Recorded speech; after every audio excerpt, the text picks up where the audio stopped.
Duh bih klah boh cah pah tuh Sharings. Bahasa Jerman. Jerman Artinya apa tuh? Jajaran kauman.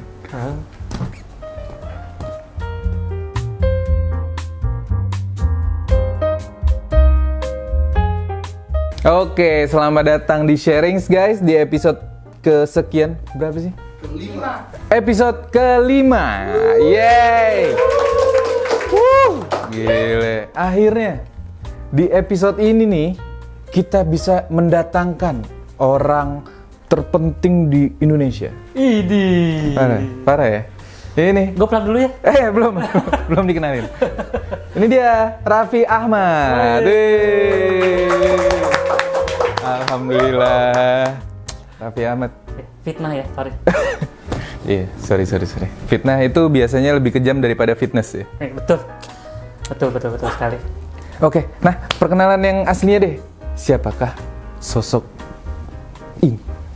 Oke, perkenalkan nama saya Miftah Rahman. Oke. Instruktur Inixindo. Ya, instruktur Inixindo dari tahun 2012. Itu udah 10 tahun nih berarti nih. Yes. Udah ganti 2 presiden. Wis, Bener enggak ya? masih. Oh masih? Oh iya deh. Masih. Iya. Nah, dari tahun 2012 ini awalnya ngajar networks ya, jaringan. Network, Ya, oke. Jaringan, terus jaringan itu kalau sudah settle, instalasi, konfigurasi kan udah dong. Yes. Selesai, tinggal nunggu user komplain aja nih, jaringan lemot, Nah. jaringan bermasalah. Ya. Nah, akhirnya mulailah melebar. Saya belajar dan mengajarkan ilmu untuk bagaimana mengamankan jaringannya. Makanya saya ngajarin Certified Ethical Hacking, Oke. ya, ngajar CompTIA Security, CompTIA Cyber Security Analyst. Dan kalau sudah security-nya bagus, jaringannya bagus, Yes. berarti tinggal satu lagi. Bagaimana istilah kalau di bisnis itu SLA, Service Level Agreement. Yes. Bagaimana kualitas pelayanan IT ke si user. Nah, akhirnya saya ngajar juga ITIL, IT Service Management, tata kelola, IT COVID juga, IT risk-nya juga. Gitu. Jadi 3 nih disiplin ilmunya. Pertama jaringan infrastruktur, Yes. tapi merambah juga ke security sama ke governance, IT governance management. Kira-kira gitu. Itu perkenalan singkat saya, guys. Cukup mewakilkan seberapa expertnya Mas Rahman ini ya. Wah, kacau sih. Berarti kebayang kan kalau istrinya Mas Rahman ini seberapa nyamannya ya kan, amannya ya kan, jaringan komunikasinya lancar banget nggak sih? Nah, tadi kan udah dijelasin seberapa expertise-nya Mas Rahman, bisa ini, itu segala macam. Nah, yang namanya expertise pasti ada asal mulanya dong. Oh iya. Nah, nggak semata-mata kayak Mas Rahman tiba-tiba langsung memilih pengen ke arah sini nih. Yeah. Nah, asal mulanya tuh kenapa sih bisa pengen milih ke arah IT ini? Oke. Gitu. Dulu saya ini anak biasa, asik. Basi. Tapi ketika negara api menyerang, gawat ini ya. Nggak, intinya adalah dari kecil emang suka gadget. Oke. Suka gadget, dibeliin Sega, dibeliin PlayStation. Wah, udah dulu tuh gamers banget. Akhirnya ya udah pengetahuan tentang elektronik terutama komputer ya meningkat dari situ. Sampai SMA juga kalau ada yang rusak komputer itu gurunya suruh saya benerin. Oh gitu beneran? Dari SMP saya sudah disuruh dosen lagi jadinya ya, gurunya ya? Untuk bantuin. Karena yang lain masih belajar Ctrl C, Ctrl V. Yes. Saya udah nggak udah di luar kepala gitu, karena udah dari SD pun ada komputer di rumah gitu. Zaman Windows 98, bayangin Windows 98. Buset, yang gambarnya masih pixel kan ininya Windowsnya? Iya, masih pixel. Yes. Zaman buka Microsoft Word 1, terus buka Microsoft Word yang kedua, Microsoft Word pertama nutup sendiri. Jadi nggak bisa multi. Oh iya. Itu zaman Windows 98. Zaman yang masih pakai WinM. Kenal WinM? I know. WinM. Zaman WinM. Yes. Terus nyetelnya Bee Gees. Yes. Nyetelnya ya lagu-lagu klasik gitu. Wah, kangen jadi banget. nyetel komputer cuman buat dengerin musik. Iya. Kayak gitu tuh, zaman seperti itu. Nah, abis kuliah ya, di bidang enaknya yang mana nih? Pilihannya teknik komputer, Ya. ilmu komputer, komputerisasi akuntansi, sistem informasi, teknik informatika. Nah ini puyeng nih, yang mana aja nih? Semuanya. Nah, kita coba survei, saya coba lihat silabusnya apa sih yang diajarin gitu kan. Akhirnya saya bisa ambil kesimpulan, komputerisasi akuntansi ya accounting dengan sistem IT. Oke. Nah, kalau teknik komputer kita lebih banyak ke arah hardware. Oke. Ya, motherboardnya, CPU-nya dan lain-lain. Jadi ada singgungan dengan elektro banget di situ. Kan elektro kan listrik banget. Iya. Nah kalau di fakultas elektro itu kan ya telkom, komunikasi, ya telepon itu, ya kelistrikan, otomatisasi kelistrikan, pokoknya yang serba listrik lah gitu. Mau arus kuat, mau arus lemah itu di teknik elektro. Sedangkan di IT-nya dalam tanda kutip itu bagaimana programmability-nya, bagaimana bikin program, bikin otomatisasinya. Nah di situ pilihan saya dua, sistem informasi atau teknik informatik. Ya, sistem informasi mengelola IT-nya. Oke. Nah, kalau teknik informatika konfigurasi. Oke. Zaman dulu saya bilang saya nggak terlalu teman manajemen. Ya, walaupun sekarang ujung-ujungnya nyemplung ke manajemen juga gitu ya. Harus bisa semuanya ya kalau sekarang. Gitu. Oke. Karena makin tinggi, ilmu teknisnya makin kecil, yang penting tahu intinya gimana cara mengelola. Gitu. Iya benar.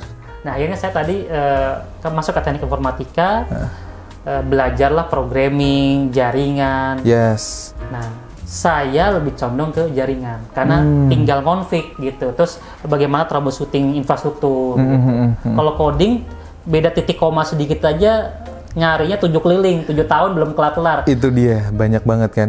Titik koma hilang, programnya error. Yes.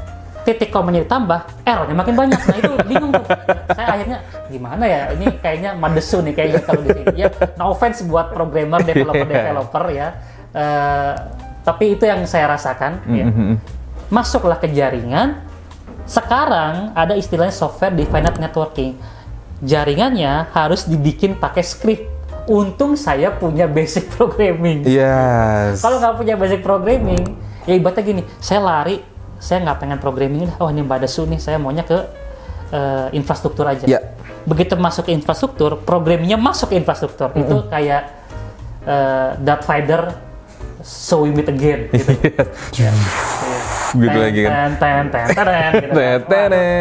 Itu ketemu lagi sama musuh besar gitu kan. Yang tadinya dihindari masuk lagi. Tapi ya in the end itu saya di teknik informatika basicnya ke infrastruktur, sudah mulai bekerja. Banyak ya. Selain di Inixindo, sebenarnya Inixindo itu enaknya ada nyantai ya. Sersan, serius tapi santai. Gitu. Itu saya senangnya di Inixindo. Dan itu kayak cuman sedikit yang ada di Indonesia nggak sih? Iya, saya setuju lah itu ya. Yes. Ya. Nah jadi Sabtu saya ngajar juga. Jadi dosen. Oh jadi dosen di mana tuh? Mercu Buana. Nah, wow. Kalau lagi free time, saya pun ngambil bendera lain, jadi konsultan. Jadi saya kerjanya 3 sekarang. Instruktur iya, dosen iya, jadi konsultan iya gitu. Ya, lumayan lah demi nyicil-nyicil Pampers saya. Itu dia, daripada Pampers yang lama dicuci lagi ya kan? Bener. Nah itu adalah sekilas summary perjalanan hidup ya. Tapi ya berarti kan bisa menilai itu bahwa bidang IT saat ini tuh dibutuhkan di segala bidang ya nggak sih? Almost, karena ibaratnya gini, balik ke masa lalu, ada istilah namanya revolusi industri 1.0. Iya benar. Revolusi industri 1.0 itu ditemukanlah mesin uap yang tadinya ngerjain manual jadi bisa ngerjain banyak dalam satu waktu. Yes. Nah, terus ini kan pakai tenaga uap. Ditemukanlah listrik, ditemukan listrik udah ada, cuman era industri kelistrikan besar. Nah, itu jadi revolusi industri 2.0. Dengan adanya listrik yang tadinya bisa serempak paralel, jadi masif, yang tadinya cuma 1, 2 gara-gara mesin uap jadi 10 per satu waktu, ini bisa dengan revolusi industri 2.0 dengan electrical ini 100-200 ribu dalam satu waktu. Itu dia. Itu revolusi industri 2.0. Nah, 3.0 ditemukanlah komputer dengan adanya listrik ini. Iya. Enaknya komputer dibandingkan manusia cuma satu.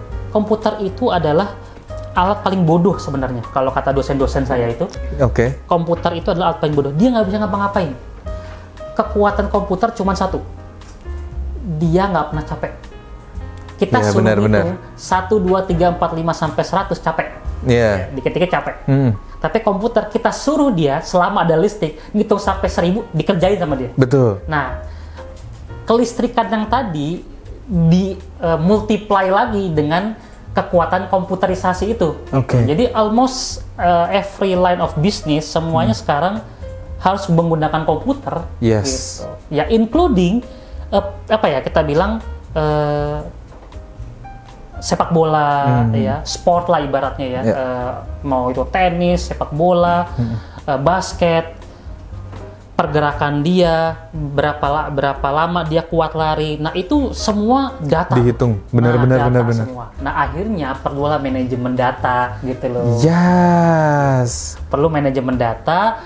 Data ini sedemikian banyak, mulailah ada data center. Data center ini sudah mulai nggak mumpuni lagi, udah kita outsourcing data centernya ke istilahnya cloud. Nah, Cloud. udah mulai melebar kemana-mana ibaratnya. Nah, data ini ya tadi kan semua serba data. Bahkan pro player gamers ya kan, saya gamers juga nih ibaratnya ya. Oh, gamers juga? Iya, gamers juga. Wah, ada seperti kayak episode yang Saya lalu. nonton tuh, ya. Nonton ya? Iya. Mbak Ami Iya. seneng Dota. Seneng Dota juga? juga. Kita harus main bareng. Kita Dota lagi ya guys. Kita ketemu Dota player lagi guys. Oke. Beneran main Dota? Main. Dari dulu? Tuh dari kuliah kayaknya udah main Dota. Dota 1, Dota 2 main lah. Oh, berarti sebelum Dota kan ada Warcraft-nya ya? Dota Main 1. juga, Main juga. 1, 2, 3 main. Ya.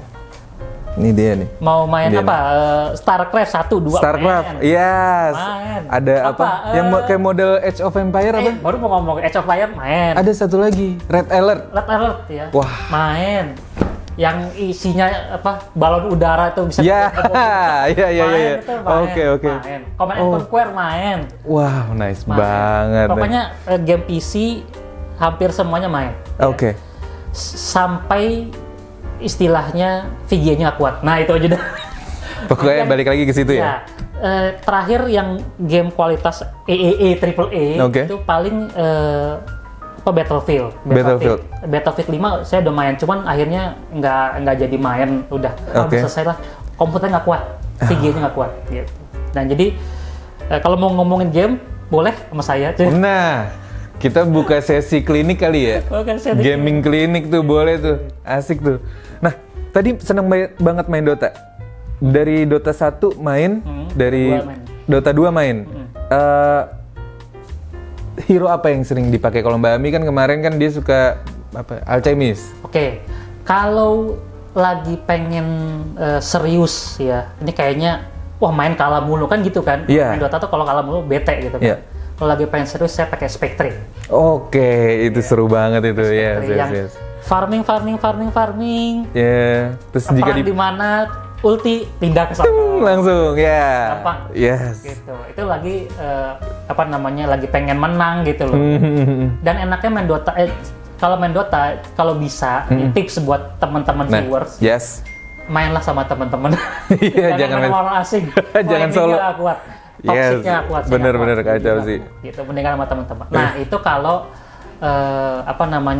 lagi pengen menang banget. Tapi kalau lagi pengen laid back, Yes. saya biasa pakai Gondar kalau di Dota 1. Kalau di Dota 2 namanya Bounty Hunter. Bounty Hunter itu asik juga tuh. Itu tinggal hilang survei mapping, map-map gelap itu, Yes. ya taro-taro war. Yes. Ada perang, kita cuman ulti aja. Yes. Kasih tracking. Kalau hero-nya kebunuh, kita dapat duit, semua dapat duit. Udah enak ya. Itu. Jadi, kita bunuh dari belakang ya kan? Ceret. Nah, kalau yang Bounty Hunter itu kalau saya lebih ke arah bukan carry lah kita bilang, bukan supporting. Ya, jadi buat nangkep, buat tracking, Ya, benar. buat slow. Yang bunuh mah orang lain nggak apa-apa. Yang penting tugas saya cuma satu, ada musuh tracking. Track, Nah, benar. udah, itu aja. Yes, nah, itu yes, kalau yes. lagi mau laid back gitu. Yes, Jadi yes. hero favoritnya 2 sih sebenarnya. Atau yang ketiga, Apa tuh? lagi pengen carry, Ya. cuman pengen laid back. sniper. Wah, itu sih. Itu hero favoritku juga. Hero favorit lu? Wah, nice banget. Sniper. Biar. Pokoknya Kelar. panjangin range-nya, Yes. pilih item, aduh saya lupa item apa yang bisa Aganim. nambahin range. Aganim. Enggak, bukan, nambahin range. Range. Jadi ada force staff ditambah Oh, apa, ini. nah itu bisa nambahin range tuh. Apa dah? Lupa. Sama satu lagi, Iya, iya. tambahin netral item namanya balista. Tahu semua saya Dota, karena kemarin habis main soalnya. Habis main. Habis main. Ajak-ajak Jadi, dong. range-nya bisa 1.500. Iya. Ya tower, hero dan lain-lain nggak tahu ditembak dari mana itu. Iya.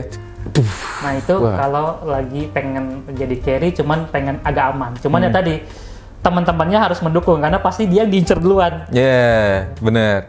Nah, kalau kenapa aku pengen ngomongin Dota juga, karena kan dia kompleks banget, banyak banget tuh perhitungan kah atau tentang pilih item apa. Kan hero-nya ada 5 satu tim, hero yang musuhnya 5. Kita harus memperhitungkan lah segala macam gitu kan.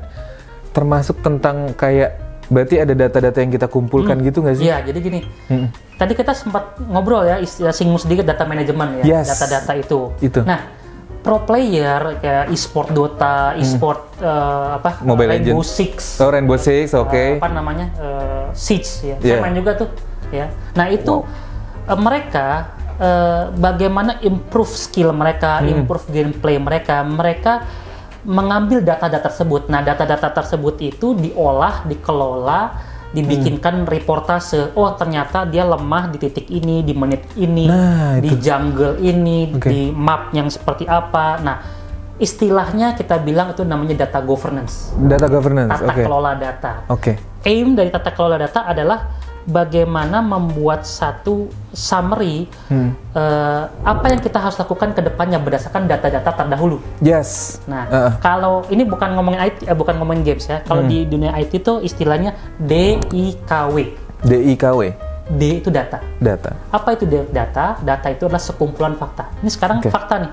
Fakta bahwa kita lagi ngobrol, Iya, fakta ada TV. fakta ada lampu. Yes. Tapi nggak semua fakta itu berguna. Ya. Ya, nggak semua fakta itu berguna. Nah, fakta-fakta atau data-data yang berguna itu dinamakan informasi. Informasi. Oke, Ya. ini Nah, informasi. yang berguna apa? Suara saya ini. Bahkan kita nggak notice bahwa ini lagi gerak-gerak nih. Iya, iya, Ini benar-benar. difilter sama otak kita difilter. Oke. Gitu. Yang jadi otak kita sekarang lagi menangkap 2 data yang menurut otak kita penting, yaitu data berupa suara Suara. di telinga kita sensornya. Nah, data berupa gambar mata. Nah, itu lagi difilter tuh. Kita tahu nih sekarang ada teman-teman, ada lampu nyala, tapi sama otak kita di-ignore. Oke. Yang penting adalah informasi dari suara saya ini. Yes. Nah, itu informasi itu adalah data yang sudah difilter atau data yang useful. Tapi informasi ini sifatnya subjektif. Oke. Ya, subjektif itu artinya setiap orang beda-beda kebutuhannya. Kalau HRD minta ke sistem IT, tolong dong selama sebulan kemarin siapa aja yang telat, saya pengen remunerasinya saya kurangin. Iya. Apakah informasi remunerasi ini berguna buat IT? Enggak, tapi sama HRD berguna. Iya, benar-benar. Sama orang IT, Oh, sistem iya. tersebut, tolong dong saya pengen lihat penggunaan database jaringan selama sebulan kemarin. Oke. Sama orang IT berguna, sama orang IT nggak ngerti. Nggak, iya, benar, jadi benar, benar. Informasi ini subjektif. Oke.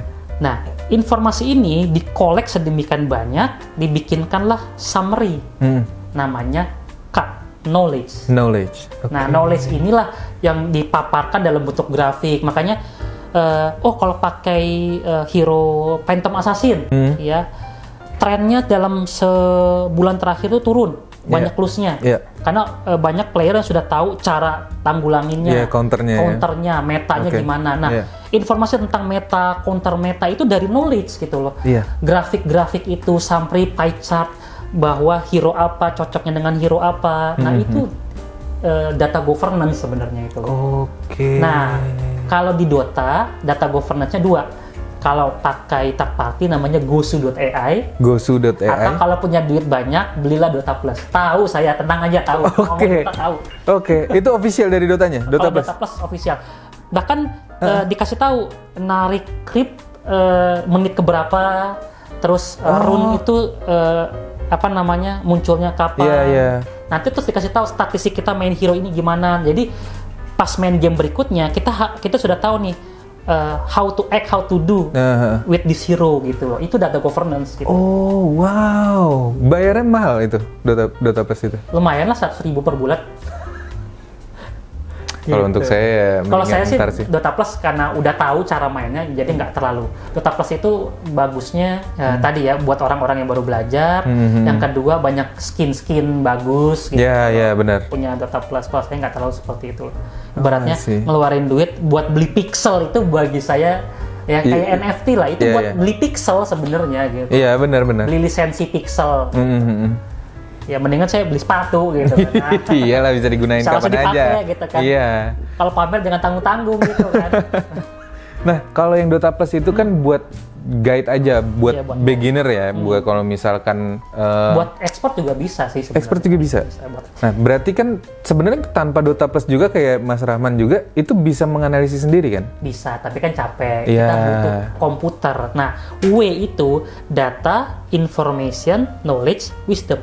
Hasil reportase dari knowledge itu dipergunakan untuk decision making, namanya wisdom. Wisdom itu. Oh, ternyata berdasarkan reportase sistem, berdasarkan reportase Dota Plus, mainnya saya ini main Phantom Lancer misalnya itu jelek banget. Nah, either saya harus ganti hero atau saya harus improve mungkin dari itemnya, mungkin dari menit keberapa harus punya item apa. Nah, itu ada reportasenya dari knowledge. Nah, decision making kita tuh di wisdom. DIK kita pengen sistem yang mengelola itu kan capek. Kalau kita yang mengelola sendiri, terus kita game pertama kita kalah, dicatat dulu. Game kedua kita catat lagi. Game ketiga kebanyakan, bener. Nah, itu gunanya sistem otomatisasi terkait data governance ini. Gitu. Oh, I see. Oke. Nah, berarti kalau misalkan boleh kasih ini nggak, bocoran sedikit tentang perusahaan-perusahaan yang ada di khususnya Jakarta saat ini masih banyak yang kurang pengetahuan tentang itu nggak sebenarnya? Nggak, justru karena saya dosen juga, dan instruktur juga, dosen juga, konsultan juga. Rata-rata job desk yang banyak dicari itu sekarang itu data scientist. Data scientist, yes. Terus business intelligence, nah, itu terkait data governance semua. Alias industri sekarang lagi menginginkan orang-orang yang mampu mengolah data. Oke, iya. Mau dengan Excel, mau dengan Python, mau dengan Salesforce yang udah tools bagus gitu ya. Nah, punya skill untuk mengolah itu gitu. Karena kan data buat perusahaan, beberapa banyak perusahaan lah, mengolek data tuh bener gampang ya. Gampang. Karena kan bisa tersebar. Gampang. Cuma untuk mengolahnya itu yang dibutuhin kan. Mengolahnya dan merepresentasikannya dan berguna buat perusahaan itu ada triknya, ada seninya, ada pelajarannya gitu. Oke, nice banget. Nah, ada nggak tips kecilnya dulu deh? Dari Mas Rahman, gimana supaya orang ini dengan pelajaran keterbatasan pengetahuan, gue bisa mengolek data dan memprosesnya itu secara tepat. Tips kecilnya aja deh.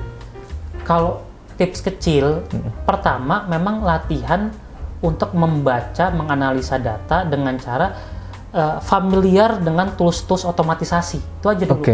SPSS itu juga bisa untuk statistik. Excel bisa. Iya, benar. Jadi memfamiliarisasikan, karena manusia itu keterbatasannya apa? Keterbatasannya adalah malas tadi kan. Setuju. Komputer itu selama ada listrik dia terus-terusan bisa. Iya. Yang kita harus familiarisasikan adalah konsep bagaimana mengambil data dan memfamiliarisasikan dengan tools untuk mengambil data tersebut, baru kita bisa olah-olah. Kalau ngolahnya mah tergantung. Saya minta tahun reportase bulan kemarin, gampang, tinggal klik. Saya pengen reportase setahun kemarin, tinggal klik. Cuman how to collect datanya, kita harus tahu input data dari mana. Ya, benar. Siapa yang kita harus ambil datanya. Input ke softwarenya gimana. Nah, berarti kan mau nggak mau memang bukan industri IT ini banyak monopolinya. Kita yang penting itu harus tahu cara menggunakan softwarenya Gitu. Poin pertamanya itu ya? Poin pertamanya Yes. itu. Gitu. Nah, poin keduanya tadi dapat dari mana datanya? Jangan sampai salah data pasti salah informasi, salah informasi pasti salah knowledge, decision-nya pasti salah, wisdom-nya pasti salah, gitu. Wah, berarti banyak banget ya itu maksudnya prosesnya dan seberapa banyak kebutuhan perusahaan tentang data scientist tersebut juga ya. Nah, dan di Inixindo juga ada pelatihannya jelas tentang data management dan data governance sampai pokoknya kalian kalau misalkan pengen training di sini sampai benar-benar bisa banget nggak sih? Benar. Pastilah, karena kita bakal menjamin bahwa kualitas number one, yes, Anda masuk dari 0 bisa menjadi 1000. Kacau. Dan kita juga ada promo loh, by the way, dan kalian bisa cek di website kita, ya, ada promo. Aku nggak mau ngasih tahu di sini, karena aku pengen kalian tuh cek sendiri lah, ya. Website kita udah lengkap tuh informasinya, kalian bisa langsung pilih materi apa. Kalau tentang data manajemen, data governance dan segala macamnya itu mau langsung dipilih ke sana juga boleh banget. Langsung ada promo nih, buru-buru. Nah, jangan lupa subscribe juga ya channel kita nih, like, comment, and share. Dan kalau komen juga kalau ada Dota player ya Mas ya. Data player, subscribe channel saya. Oh iya. Ah iya, boleh nih. Channelnya apa Bang? Miftah Rahman 239. Nah, di sana ngebahas Dota juga? Enggak. Oh enggak ya? Ngebahas tentang ini juga.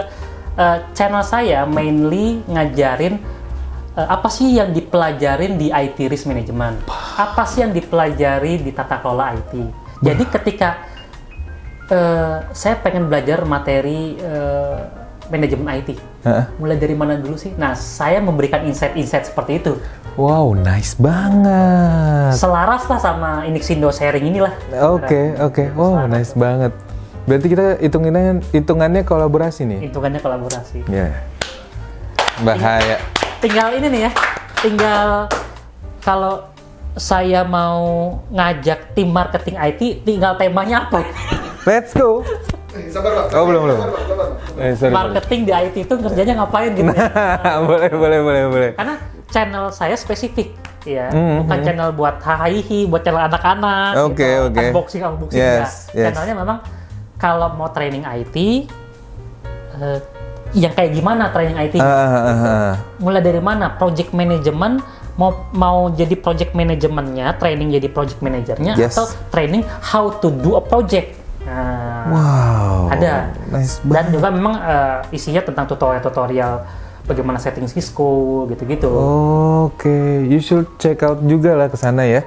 Terus kalau misalkan emang tertarik karena Mas Rahman jadi instruktur di sini juga mau training ke sini bisa. Kalau tata kelola IT, COVID, kayak ITIL, Cisco, nanti ketemu saya, insya Allah. Itu dia. Oke, mungkin itu episode kali ini ya. Yes. Udah cukup banyak dan seru banget. Mungkin kita bakal ada episode berikutnya lagi, kita ngebahas tentang ya, materi-materi yang lain kali gitu ya Mas Rahman ya. Dan juga ada pembicara yang lain lagi, mungkin Hamis Daud nanti bakal datang ke sini. Hamis Daud, IT juga nggak sih? Yang IT, suaminya Titi Kamal, itu IT. Oh iya, Iya. Toto Kemal. Oh, bukan. Jeng. Bukan ya? Oh dia IT beneran? IT, Beneran? dia punya perusahaan nice IT to know. juga. Dan dia kuliah IT. Oh gitu? Siapa sih? Christian ya? Christian Spiono. Nah iya, dia kuliah IT. Oh. Nggak tahu, lupa namanya. Oh gitu? Dia training di Inixindo juga bukan? Asik. Cakep. Iya kayaknya. Oh gitu. Oke, jangan lupa subscribe lagi channel kita, like, comment, and share ke teman-teman kalian, komunitas kalian, terserah deh, bapak, ibu, anak, saudara, kakek, nenek, RT, di share semuanya ya, karena semua pasti pegang smartphone dong ya kan, bisa pasti tahu juga lah digital segala macam. Dan jangan lupa buat nonton di next episode juga ya, cek website karena kita ada promo banyak di sana dan kita ada digital event juga. Sabar Bang. Oh ya, sorry. Kasihan dong. Bye-bye. Bye. Cakep.